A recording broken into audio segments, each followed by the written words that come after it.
Welcome to McDougall. Did you know that the most important foundation for your life happened in your mother's arms? Hello, I'm Wayne Judd. And now your gastronomical guru, Dr. John.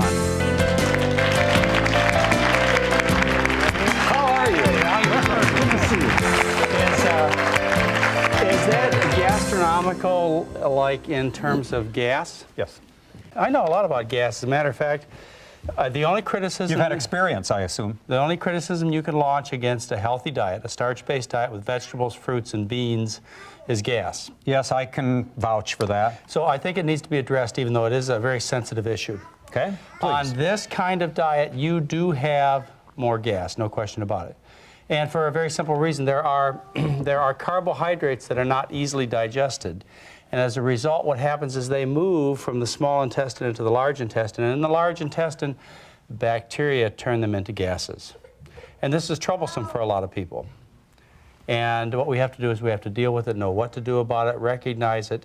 And there are things you can do. Now, is that bacteria supposed to be in there? Yeah, it's just normal bowel bacteria. We've all got that. But what you have is, there's certain foods that are particularly notorious for causing gas, and you know what those are. Yes, beans, lentils, those are the ones I like. Beans, peas, and lentils. And whether they're hot dogs and beans or ham and beans doesn't make any difference. They still cause gas because they have two sugars that are poorly digested. Right. Cheese, doesn't cheese do that? Well, we don't eat cheese anymore. Yes, cheese doesn't do as bad as milk products in general, because here, again, they have a sugar that's not digested well, and that sugar is called lactose.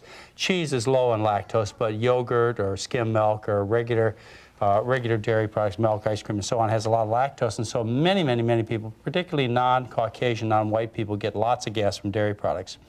But I won't ask you why it discriminates, but sounds a little it discriminatory. probably has to do with exposure. In other words, the white population has been exposed to dairy products through, centuries. And as a result, whereas the Hispanics, blacks, Asians have not had that exposure, and so as a result they have not adapted to the dairy, and the adaptation would be keeping an enzyme that's designed for digesting milk called lactase, which everybody has when they're a little baby. Lactase digests lactose, and of course you're supposed to be digesting the milk of mother's milk. Yes. But as far as this gas issue, which I know you want to solve, let's get a solution. First of all, there's adjustment that takes place, and that makes a big difference. If you just give it a little time when you change your diet, what happens is your bowel bacteria change, and as a consequence, you're able to digest more of those carbohydrates, and of course you make much less gas. So don't give up if it's a little tough at first. The second thing you can do, and nobody's going to discuss this with you, this is a very sensitive subject. All right.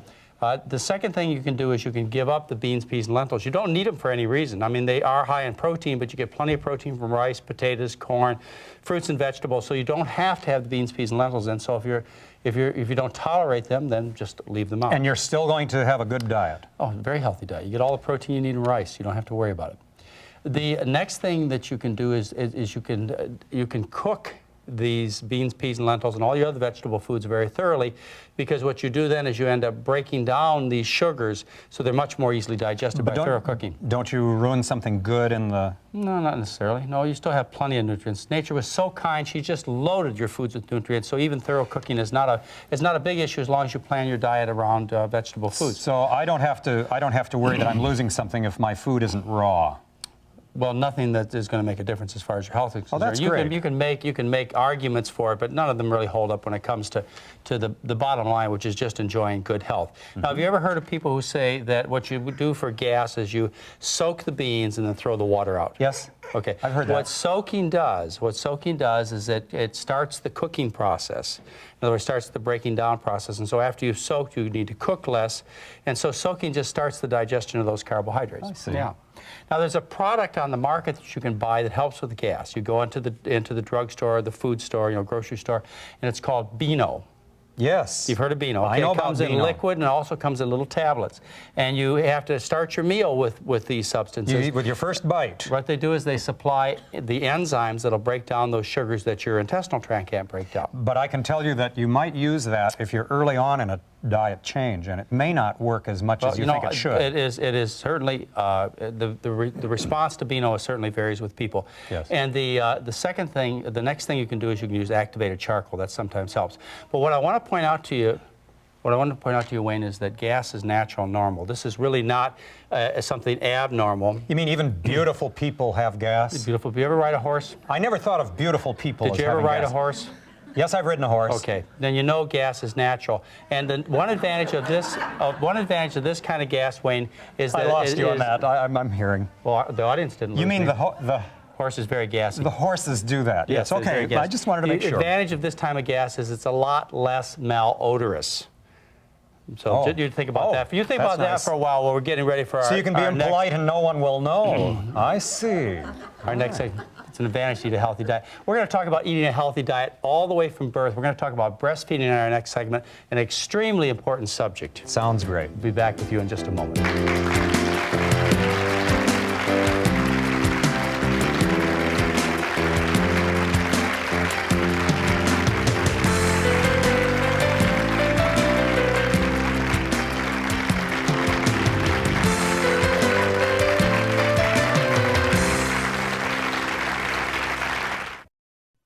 We learned English. Your kids can too. Just watch Hello Channel.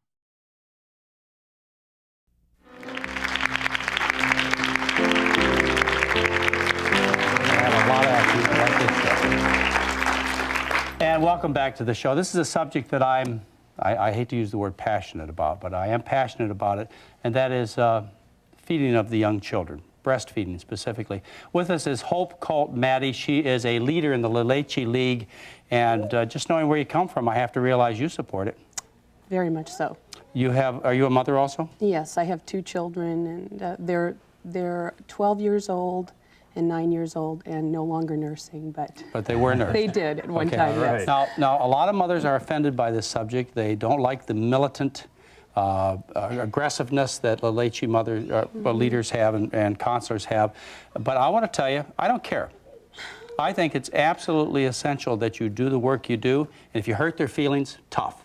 They've got to learn this very important subject, and you tell us why it's important to breastfeed. Well, I can give you the top 5 reasons why I think it's important to breastfeed. First of all, breast milk is tailor-made to each individual baby's needs. And So let's stop with that for a minute. okay. That means when they're premature, the breast milk That's is different. right. Yes. And when they're 1 month old, it's different than when they're 6 months old, and Exactly. so it adjusts to the needs of the Yes. baby. And also, and I hate to put words in your mouth, but it also changes with the ambient temperature of the room and how much water the baby That's right. needs. Takes care of everything. It changes from day to night. Mothers in the morning have richer milk because they've had a good night's sleep, hopefully. And towards dinner time, it waters down. This gives the baby cues on when to wake up and when to go to sleep. So it Varies. and And if the changes over baby time. sweats a lot and needs more water as opposed to milk, it makes that variation too? That's right. Smart.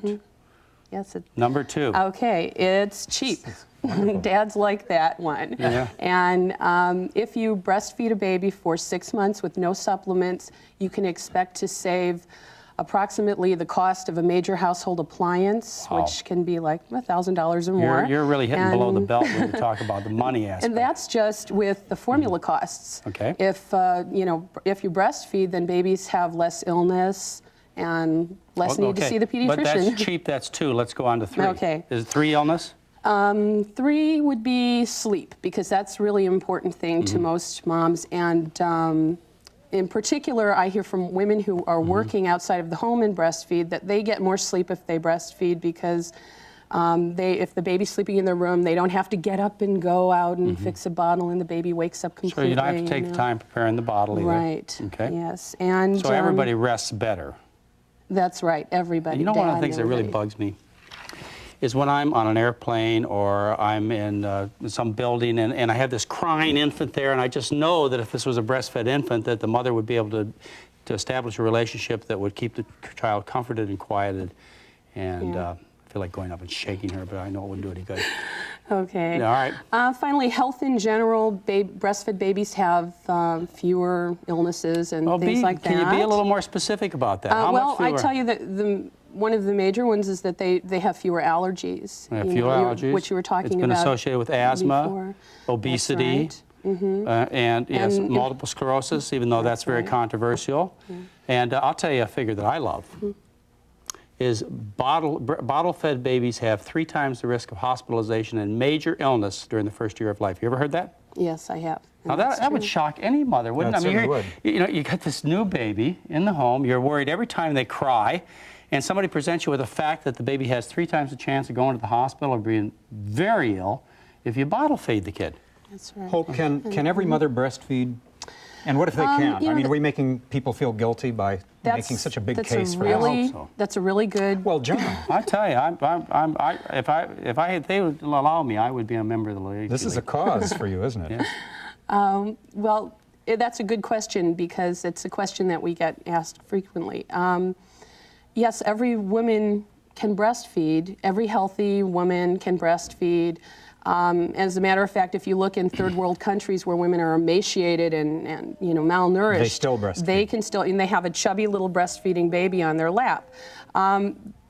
There are women who have problems nursing. Sometimes if a woman has had breast surgery or something like that, or certain forms of illness, cancer, there might be some challenges. But I've known women who've breastfed through you know, they've been told by everybody they wouldn't be able to. Isn't it true that you can even breastfeed if you've never had a baby? That's exactly true. Many adoptive mothers have chosen Decided to to breastfeed. try and to nurse and have been successful. Are we at 3 or 4 yet? I think we're still at 4. One thing I did want to mention along with health is that jaw and facial development is so much more enhanced by breastfeeding, that earlier speech and better speech is enhanced. Is that right? That's amazing. Well, babies use totally different facial movements and jaw muscles in order to breastfeed rather when than they have a bottle. feeding. Yeah, they don't basically use very few when they're bottle feeding. And breastfeeding babies also develop these chubby breastfeeding cheeks, so they're cuter too. That's a great argument. And number 5. Probably the most important reason for me, even if all the health reasons were not there, it's the closeness. And it's beginning a lifelong communication with your baby of, I'm going to help you with your needs. I'm going to listen to you. I'm going to respond to you. I'm going to hold you close to me. And my children are now 9 and 12, and I feel that that was the foundation of my relationship with them. But you know, a lot of people argue about that. A lot of people say that it's just as nice a relationship to have this bottle as opposed to the breast. And what I say to those people is, you try curling up at night with a rubber nipple and a glass bottle, and you see how much more fun it is. Yeah, and It's a big difference, isn't it? Yes, Cold glass bottle. breastfeeding is a tool you can use. You can choose to use or you can choose not to use. It's something that helps make mothering, parenting easier. Yes. And we're going to talk about why it gets sabotaged, because it's not the woman's fault. It's money. I thought you were going to say men who No, don't we're going want to talk share. about the fault. We're going to also talk about some of the other problems associated with bottle feeding as opposed to breastfeeding, and we'll be back in a moment.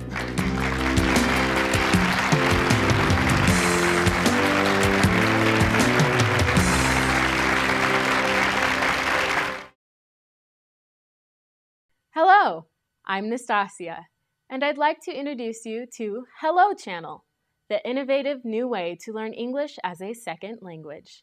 If you can learn English, your opportunities expand. Knowing English allows you greater job options, more money, and a better lifestyle. Here's the best part. Learning English is now easy because Hello Channel brings it right to your home. Come join our classroom, enjoy great entertainment, and improve your vocabulary, all while you watch TV. A brighter future is ahead if you'll just say hello. Welcome back. We have Hope Colt-Meddy with us. She's a leader from La Leche League. We're talking about a subject you can tell I care a lot about. I'll tell you, one of the things is I was breastfed for 3 weeks. And what really hurt my feelings was when I read an article a couple of years ago in The Lancet that said that my IQ was off by 9 points because I wasn't breastfed longer. You know, I could have been up there with Donahue or Oprah if I'd have been breastfed a little bit longer. Also, last year there was an article that showed children who were bottle fed had twice the chance of having brain damage, brain problems. And you also have problems of colic. Now, I'm going to hit people with one that always gets emotional reactions, and I'm sorry if you don't like it, but the data shows that if you bottle feed a child, the risk of crib death, SIDS, is increased 2 to 4 times over a breastfed baby. Yes. Now, it doesn't mean all cases of SIDS are caused by bottle feeding. Right. It just, What a simple help to reduce this problem. Part of the reason they believe that that is because a baby sucks differently at the breast, breastfeeding helps regulate breathing and causes the baby to want to intake air and exhale. Also, they're close to the mother a lot, so they hear the mother breathing. And also the position, but I think one of the more interesting explanations is the cow's milk is inhaled. It goes into the stomach, right. It is regurgitated and inhaled by the child and causes an immunologic reaction, an anaphylactic reaction, which kills the child, which is one of the more interesting theories. But regardless, the data is there, and study after study after study, bottle-fed babies have an increased risk. If mothers knew this, but they don't stand a chance. What happens when you have a baby in the hospital? Well, that can be a difficult situation. What happens is many times there's a lot of separation, and in order for breastfeeding to get off to the best start, you need to have a lot of togetherness between the mom and the baby.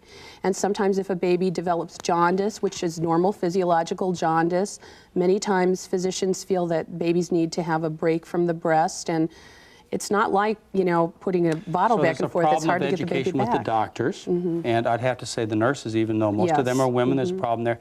But what do you get as a special prize when you go home? You get a nice bag full of formula. Oh, yes, you get a bag full of formula. So you can do the modern thing. You can bottle feed your baby, provided by the drug company. When you tell them that you're not going to bottle feed, they will not give you the formula. That's kind of them. What is the father's role in breastfeeding? Does dad just sort of watch, or can dad help in this process? Oh, dad's extremely important.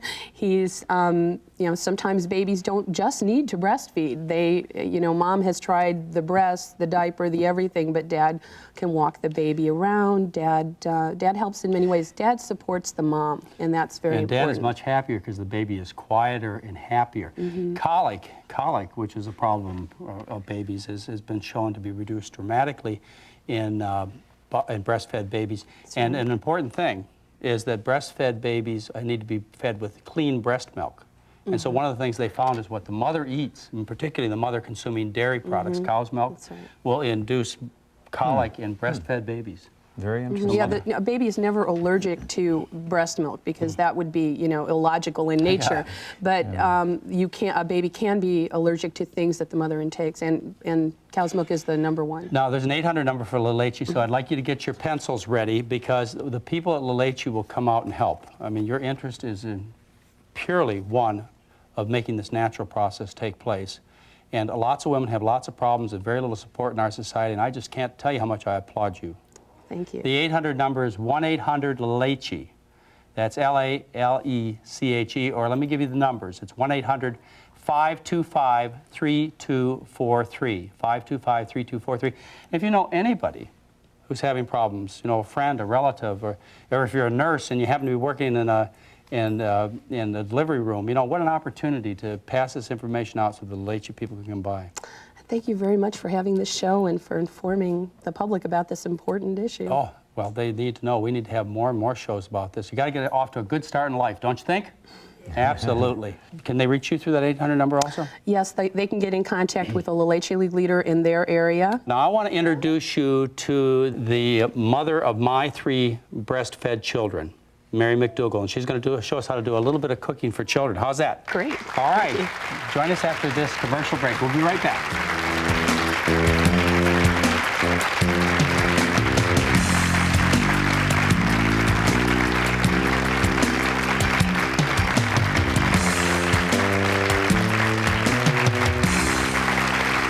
Hello, my name is Javier. I'm from Spain.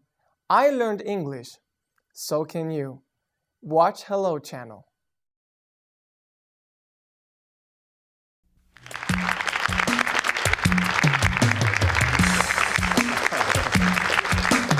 And welcome back. I'd like to introduce you to Mary McDougall. That's right, Mary's my wife, and we've been together 23 years. Yes. Yes. That's 23 years of my life. Wayne, were you breastfed? I was breastfed.